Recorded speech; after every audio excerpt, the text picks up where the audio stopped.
જે જેનું કામ કરવાનું છે, બરાબર છે, ક્યારે થશે એનું કોઈ નિશ્ચિત. દાદા તો 20 વર્ષની ઉંમરે ચાલુ કર્યું હતું ખાવાનું, અને હવે કોઈ બી પુરુષ સ્ત્રી ઇનફેક્ટ છીકણી, બીડી, તંબાકુ, માવો, મસાલો, ખેની, જરદા કંઈ પણ સેવન કરતું હોય તો આ ટોપિક તમારા માટે બહુ રેલેવન્ટ છે, બરાબર છે.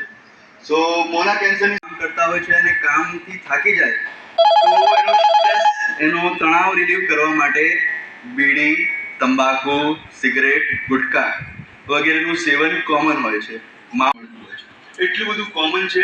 એટલે એના વિશે થોડું જ્ઞાન અને થોડી જાણકારી લેવી અને થોડા મિથ્યા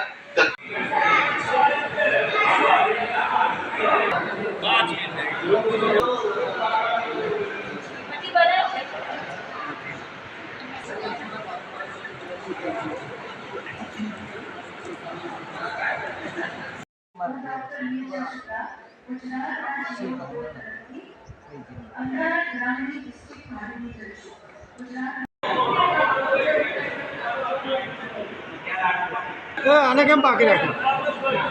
એને કેમ બાકી રાખી? દવા ચાલતી નથી, નક્કી આપતી ગયા પીળો ઉપર પીળો ઉપર જતી